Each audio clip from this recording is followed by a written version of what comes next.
feel like Gordon Bombay would have taken his career to even further heights. Everything's flashy, everything's cocaine, everything's Fun. Open wide for some I soccer. don't care what you think about what your personal thoughts are at home. I care that you hate the Call Cowboys. this college rule.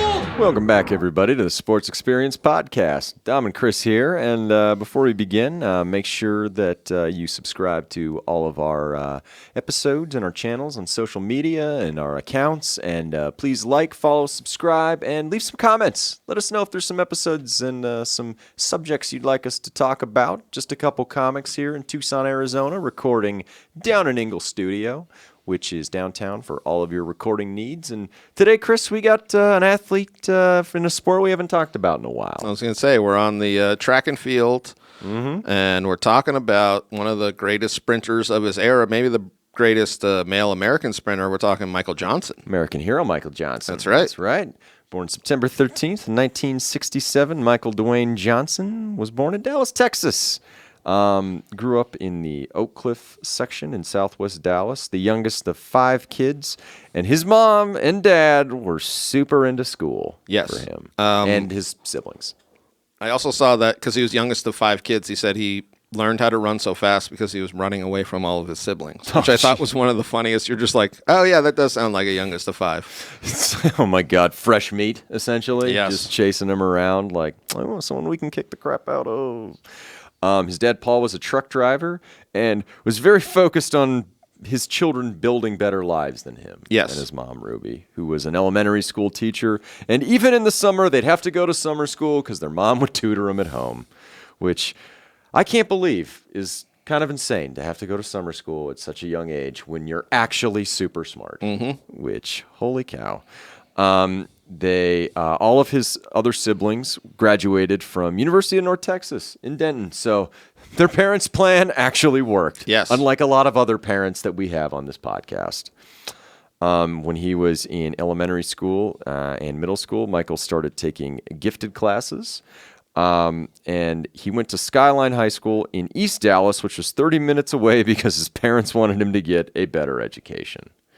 And it's interesting because track wasn't a big deal for him as far as becoming a professional. It was just a conduit to get to a better academic institution post-high school. I was just going to say, sometimes we see the opposite where, or not the opposite, but sometimes we see this where athletes will get into better academic schools and not necessarily take that advantage or whatever you want to say. They're student athletes. Yes, exactly. He literally he should have been going to these better schools. And the reason why in this, Oh, it's like we'd let you in progressive regardless. Texas era was because he was a great athlete. And they were like, oh, yeah. But he was obviously like above his grade level. Started sprinting at age 11. One of his coaches said with his black horn-rimmed glasses, he did not look like an athlete. No. Which is just, I wonder if anyone yelled at him, "Nerd!" I'm sure, because really throughout until he gets like older, he does look like a nerd. Like I saw a couple of pictures, you're just like, oh yeah, all right. But he comes to sprinting late in high school because it said as a freshman, he didn't do track at all. And then as a sophomore, he just did the long jump. And he raced in one of the Texas's District 10-5A, their most competitive track conferences, whatever they have, competitive districts, and finished third in the 200 as a junior. The guy who won ran the national high school record in the 200 that year.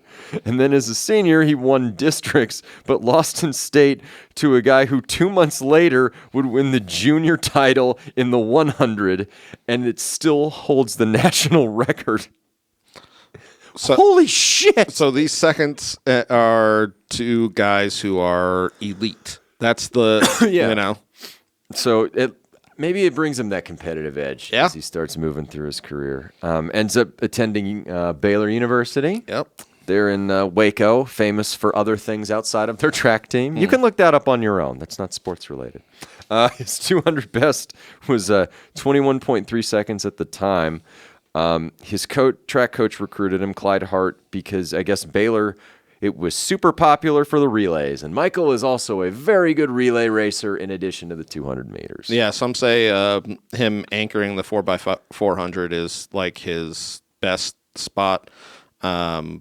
Which is crazy considering what we'll talk about Yes, later. I was just going to say, but that's definitely why they said that they brought him to Baylor originally, and he obviously is there for academic purposes, and gets a degree in accounting and is a Which track makes star. sense. Yeah. Which totally makes sense. In his first outdoor meet, he ran a 20.69, which was basically 0.7 seconds faster than the previous his previous record. Yeah.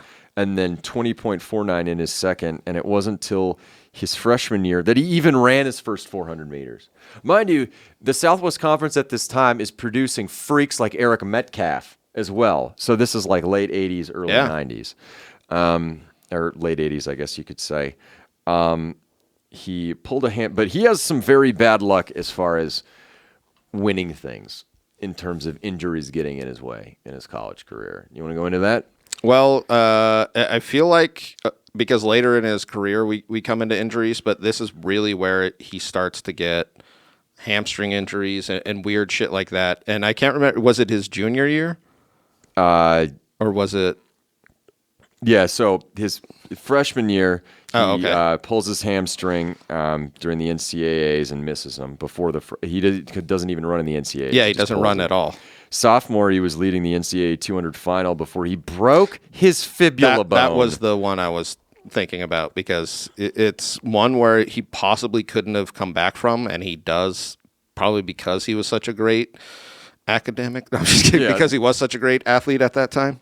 The following year, he's set to probably run in the 88 Olympics in Seoul after a 4.34 anchor leg in the 4x400 because of this injury. And in 1989, he misses the NCAAs with a strained hamstring at a Southwestern Conference meet. So he's one of the best at the 2 and 400 as a track star, but he's just not winning anything because if he had bad luck, that's the only kind of luck he has. I was going to say, because he's breaking records for time and then can't compete in the, national championships. But then he graduates from Baylor, like we were talking about, degree in accounting. And I feel like right in this era, the 90-91 is where everybody's just like, oh, this guy is an elite track star. He was unknown when he went to Budapest to join the European track circuit because now he's no longer a student athlete. That's true. true. He can get paid to do these things. Before his senior year, he's still a student athlete. He told his sister Regina that all the reporters are mobbing all the other track people. And he said, by the end of this year, they'll know who I am. Mm-hmm. And 90-91 comes and just sets the world ablaze. So in 1990, he wins the 200 meter in the Goodwill Games in Seattle. 91, wins again in the World Championship in Tokyo.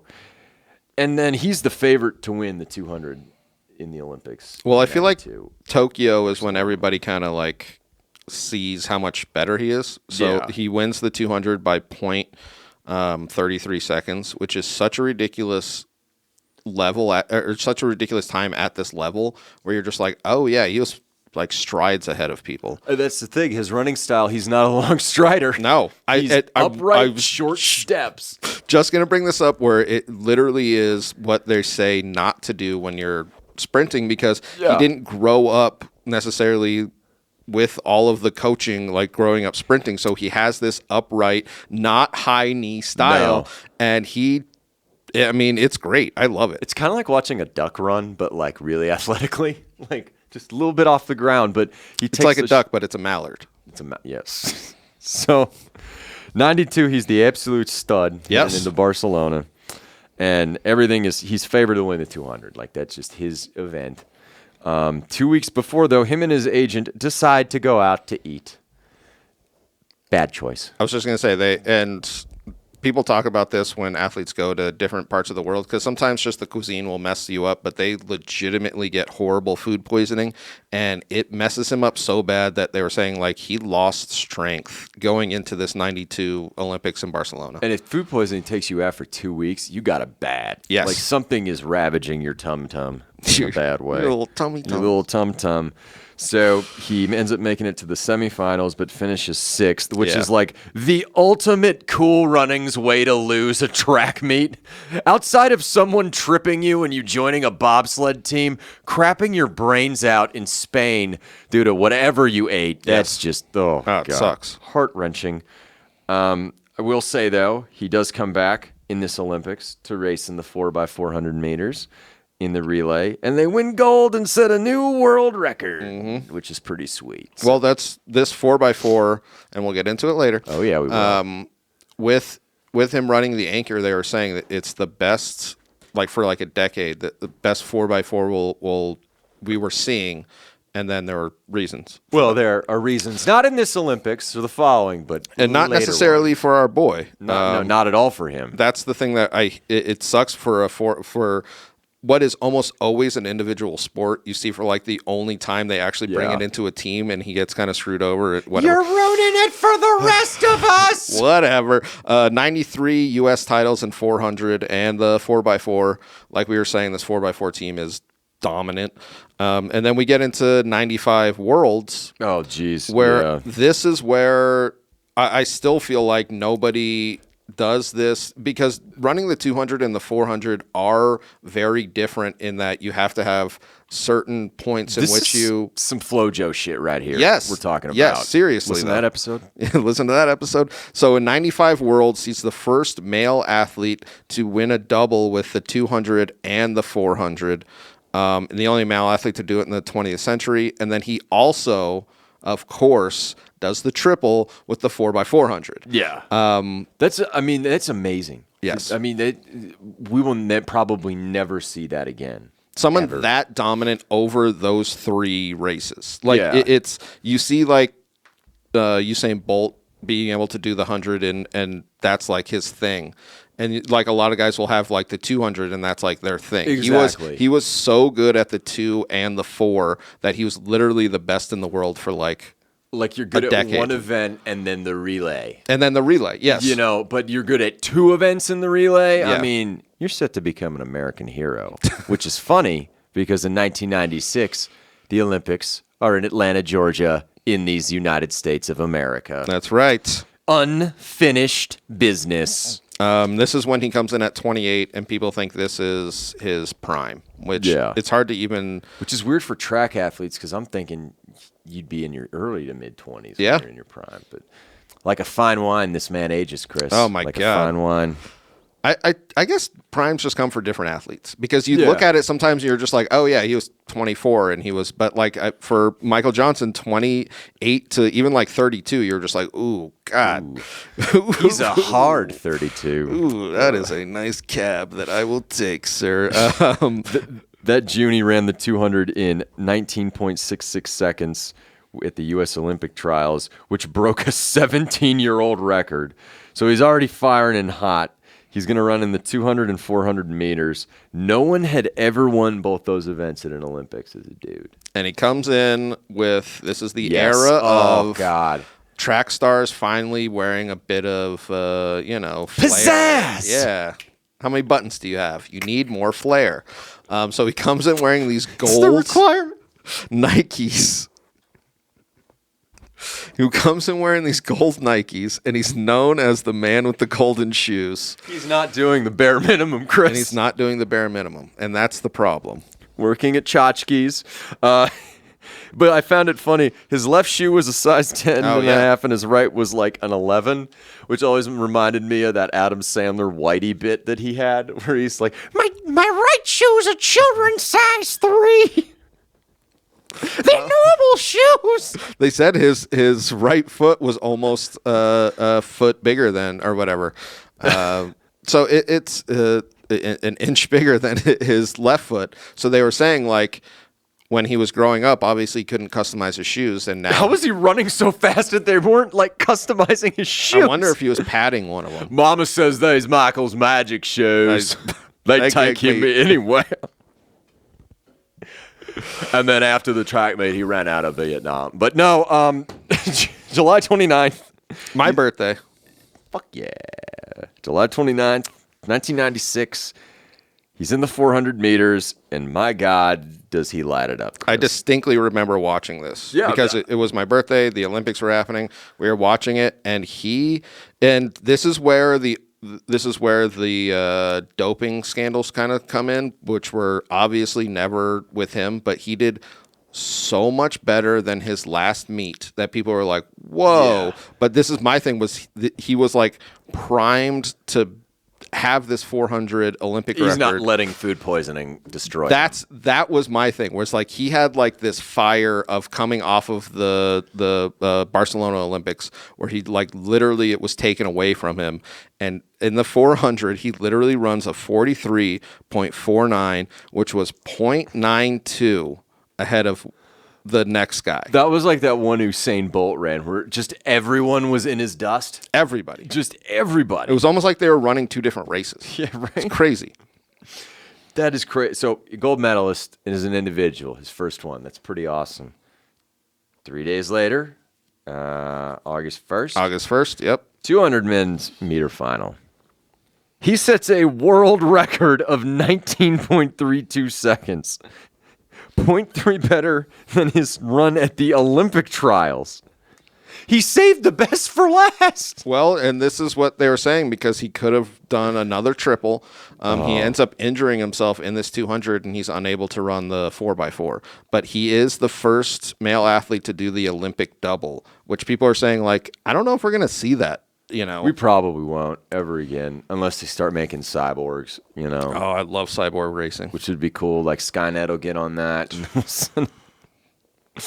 Oh, so after these Olympics, especially because it happens in America, he is a star. Oh, he's a superstar. And you don't see that a lot from Big Four sports. In the Olympics, you know, this is bigger than like when Eric Heiden won 5 gold medals, you know, because he's doing it in these glamour events. And he's breaking world records. Yeah. Olympic records, world records, and he is like the kind of almost the throwback to Jesse Owens of being like, see how much better we are than all of you? It's such a weird... Really, the only thing he didn't do was beat Hitler, because he was already beaten. It's true. That's true. It's very true. So that season, he wins the James E. Sullivan Award as the top amateur athlete in the United States of America and ABC's Wild World of Sports Athlete of the Year.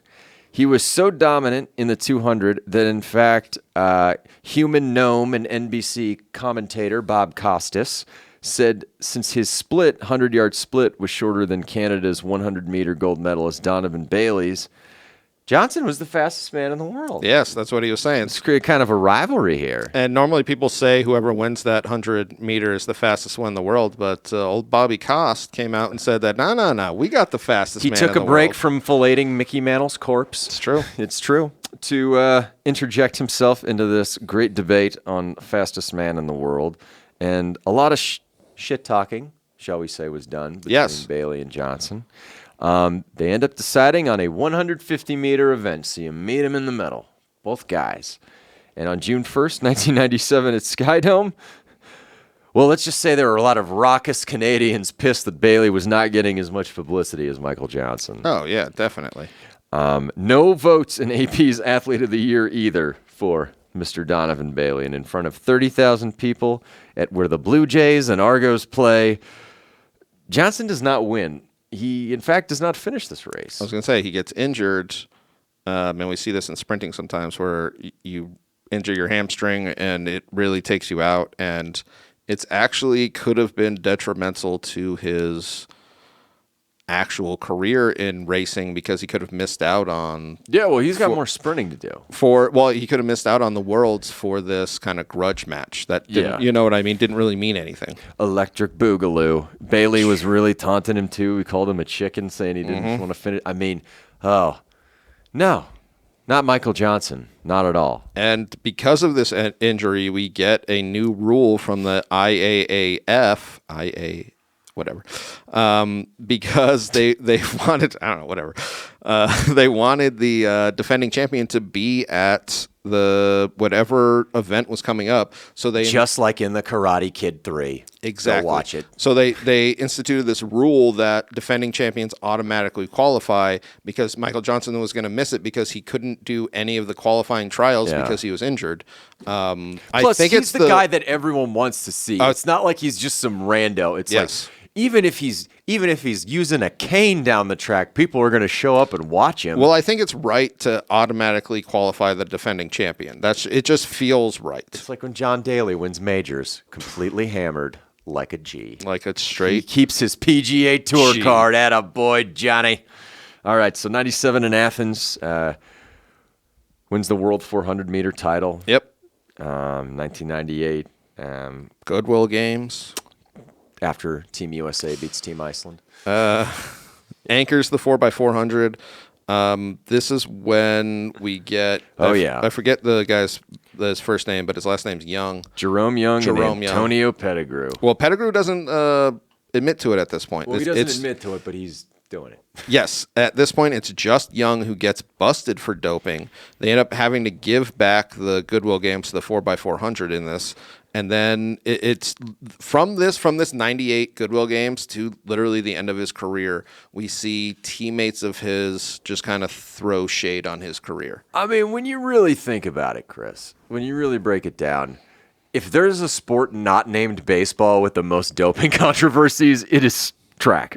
It is track, especially these sprinting events. Especially this era, like all of it. Yeah, it sucks. So in 99, beset by injuries, which only limited him to 400-meter races Yep. that year. He wins in Seville that year, I believe, for the Worlds. Yeah, so they let him back in the Worlds because of the rule that they made for him. Well, the winning just doesn't stop. And that's what they were saying was just like, it makes so much sense because they're running so much that they are getting injured, but we want them for these giant events. He wins the just the 400 with a 43.18 at age 31, 11 months. So he's 32 years old. How many guys are able to do that? I mean, it's ridiculous. Yeah. And, No, and it's a record that stood for 17 years. I was going to say, it's literally, he was a pure athlete. That's the thing I take from, because like we were saying, sprinting kind of drops off, guys kind of drop off. He was elite for this whole time. And to think of no injuries in college, he's probably making Olympics before 1992. Yes. And he's winning. He's a much bigger name. Then 92, even though he won a gold medal in the relay, it's essentially a wash because he gets food poisoning, Yep. which is freaking terrible. It's not like he was out the night before getting sloshed. Yes, yes, he does have bad luck with huge competitions. I've never seen somebody this dominant have this type of luck. Yeah. Like, seriously. So 2000, we go down under to the Down Olympics. The Paul Hogan Olympics in Sydney.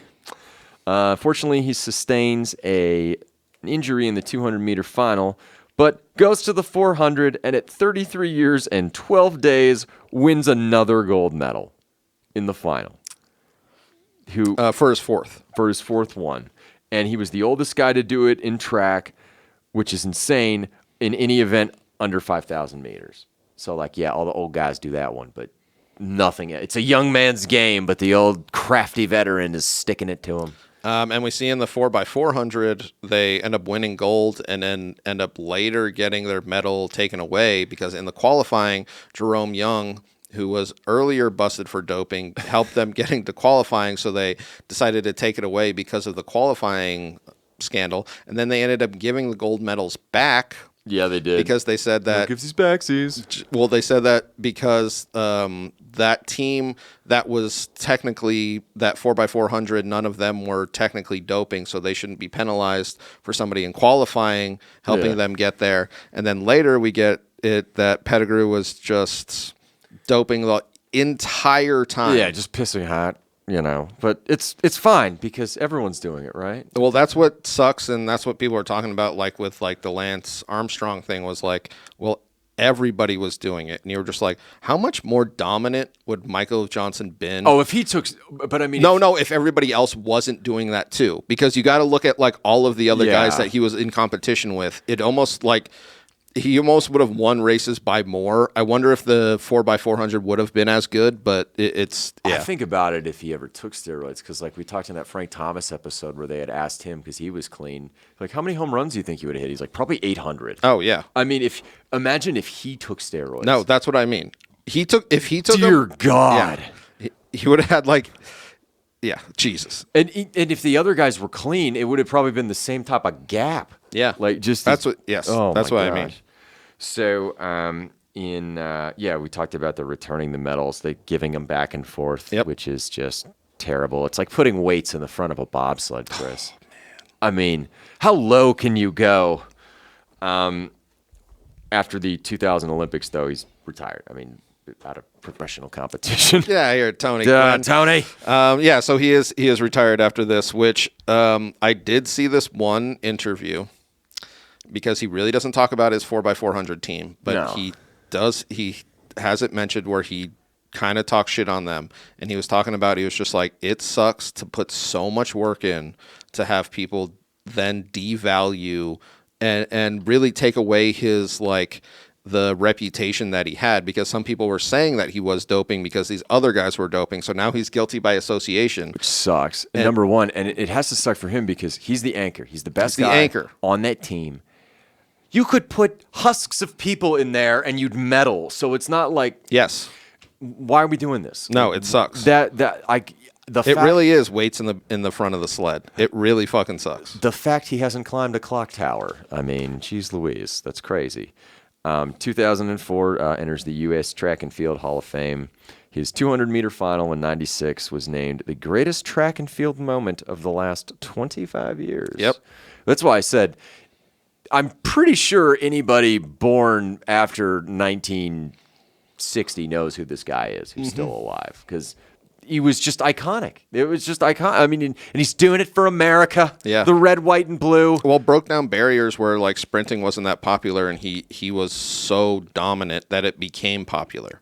And that's, I mean, and his statistics for his racing. Oh man, it's insane, dude. Oh, I love it.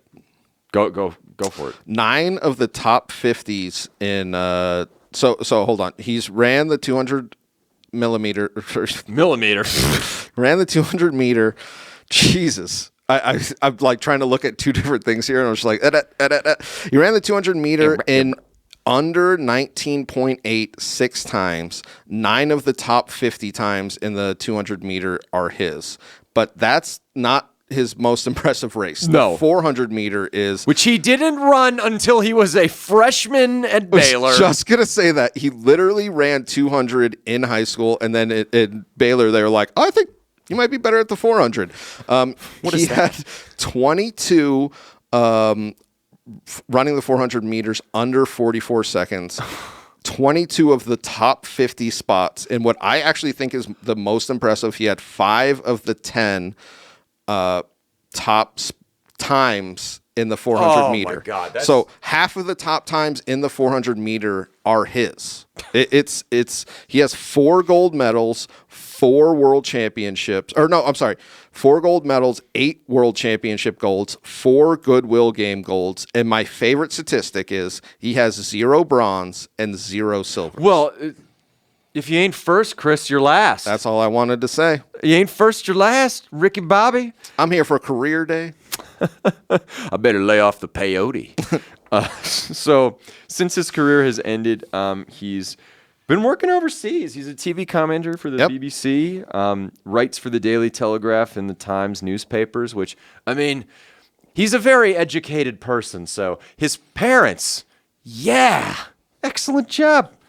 Started at the BBC in 2001 at the Worlds, and then has worked the 2004, 2008, 2012, 2016, and 2020 Olympic Games, doing commentary for track. I don't think you would want anybody else talking about track. He's literally the voice that you want with track, because that's the guy I associate. And I feel like me too. almost Anyone every our age. American, or I was going to say anybody our age, where you're just like, oh yeah, Michael Johnson for track. That's all I could say. With those sparkly Nike shoes, it was like, oh man, that's just goosebumps, man. Just goosebumps. Doing it for America. 2007, he opened Michael Johnson Performance for pro athletes, Olympic and football teams out there in the northern Dallas area. In 2018, he was actually playing professional flag football. I saw that. I thought that I was love pretty that. cool. That year, though, he also suffered a stroke, but he's backing up on his feet, doing his Michael Johnson. I was going to say things. he's back, which is always scary when people have strokes, but he's definitely well recovered from it, if Yeah. you will. You know, So good Yeah. to have you back, Michael. I bet you still could kick a lot of people's asses on that track, even in your golden years as you reach senior citizenship. Yes. American hero. American hero, definitely American hero.